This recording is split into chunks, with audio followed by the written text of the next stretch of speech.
Olá! Bora para mais uma análise do informativo do STJ, dessa vez o 881. A gente vai mergulhar em algumas decisões super importantes, daquelas que realmente mexem com o dia a dia, sabe? Desde prova digital até a divisão de bens no divórcio. Vamos juntos entender como o Superior Tribunal de Justiça está desenhando o nosso direito.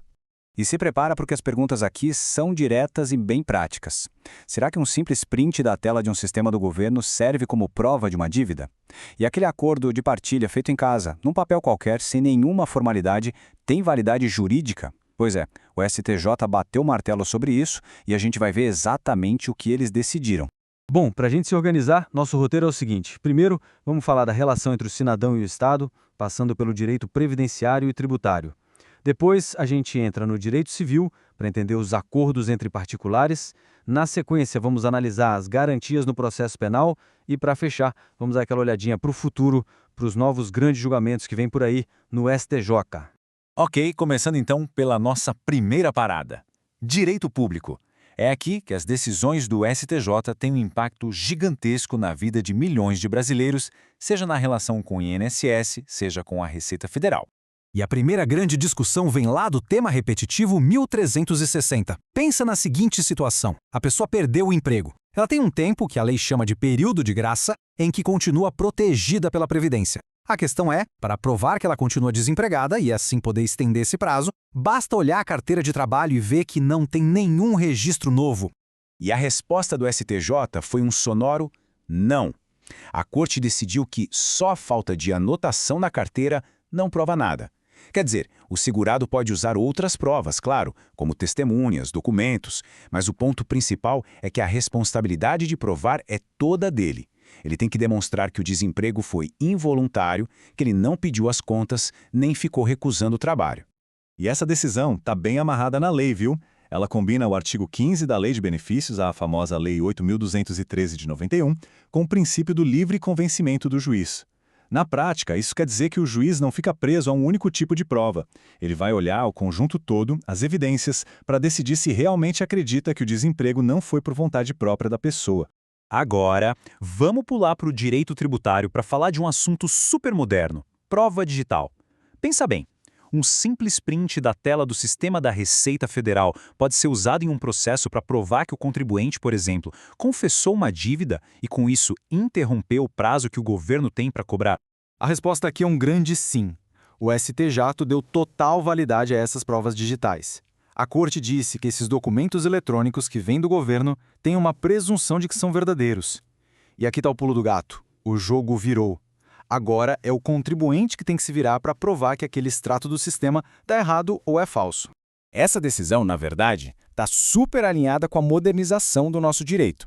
O próprio Código de Processo Civil, lá nos artigos 369 e 422, junto com a Lei do Processo Eletrônico, já dão essa flexibilidade para os meios de prova. E isso só reforça o que já tinha sido decidido no tema repetitivo 527, também do STJ. Ou seja, a prova digital do Estado veio para ficar. Certo, agora a gente sai um pouco da esfera do Estado e entra no mundo dos acordos privados. No direito civil, o STJ teve que analisar a validade de alguns contratos e também como o tempo afeta as relações entre as pessoas. Olha, essa aqui é uma situação que acontece demais. Um casal se separa e, para tentar facilitar as coisas, eles mesmos fazem o documento dividindo os bens. A grande pergunta é: esse papel, feito sem a formalidade de uma escritura pública em cartório ou sem a homologação de um juiz, tem alguma validade legal? E a resposta do STJ foi curta e grossa. Não tem validade. Para dividir os bens do casamento, a lei exige uma formalidade que não dá para contornar. Ou o caso passa pela justiça, numa ação de divórcio, ou é feito por escritura pública, no cartório. Não existe uma terceira opção. Mas por que essa regra é tão rígida? A lei é bem clara quanto a isso. O artigo 733 do CPC já aponta os caminhos formais. E mais importante ainda, os artigos 108 e 166 do Código Civil dizem que o negócio jurídico que não segue a forma que a lei manda é simplesmente nulo, não existe. E quando tem imóvel no meio, aí que a escritura pública é indispensável mesmo. Nesse caso, a forma é tudo. Agora uma mudança na lei que mexeu bastante com o setor de transportes. Antes, o prazo para cobrar indenizações relacionadas ao vale-pedágio, aquele da Lei 10.209 de 2001, era de 10 anos, que é a regra geral do Código Civil. Só que aí veio uma lei nova, a 14.229 de 2021, e mudou tudo. Ela cortou esse prazo para apenas 12 meses. Foi uma mudança drástica que trouxe mais agilidade e segurança para essas cobranças. Tá, mas e quem tinha algo para cobrar antes dessa nova lei? Como fica?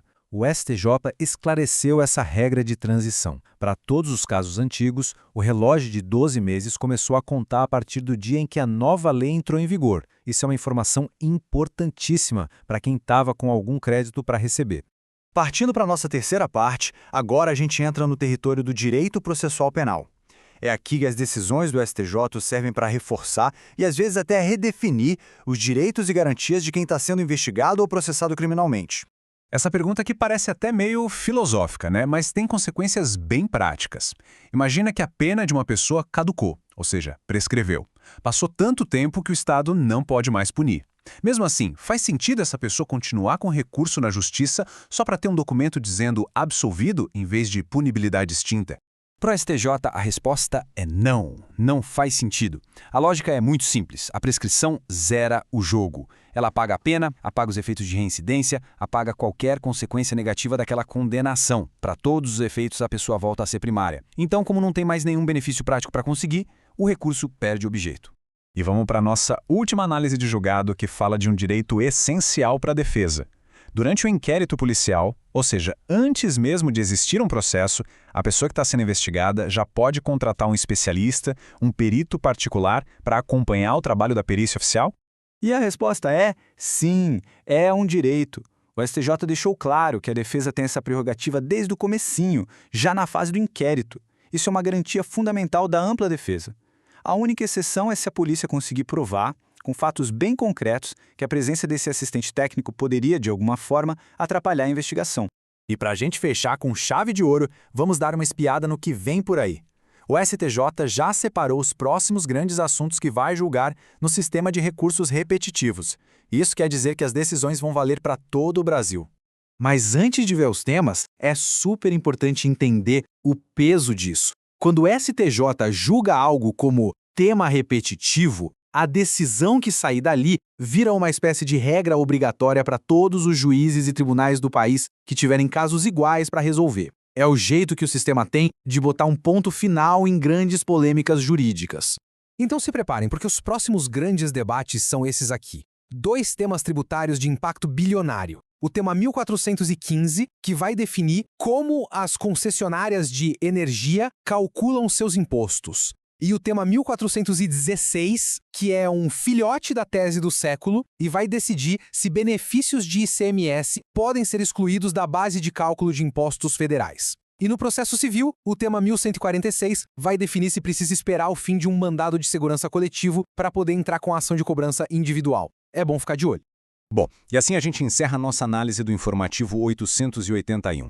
A gente viu o STJ validando a prova digital, sendo bem rígido com as formalidades dos contratos e reafirmando garantias no processo penal. Tudo isso deixa a gente com uma reflexão, né? Em um mundo em que a tecnologia e a sociedade mudam numa velocidade absurda, qual vai ser o próximo direito, a próxima fronteira que os nossos tribunais vão ter que redesenhar? A discussão com certeza está só começando.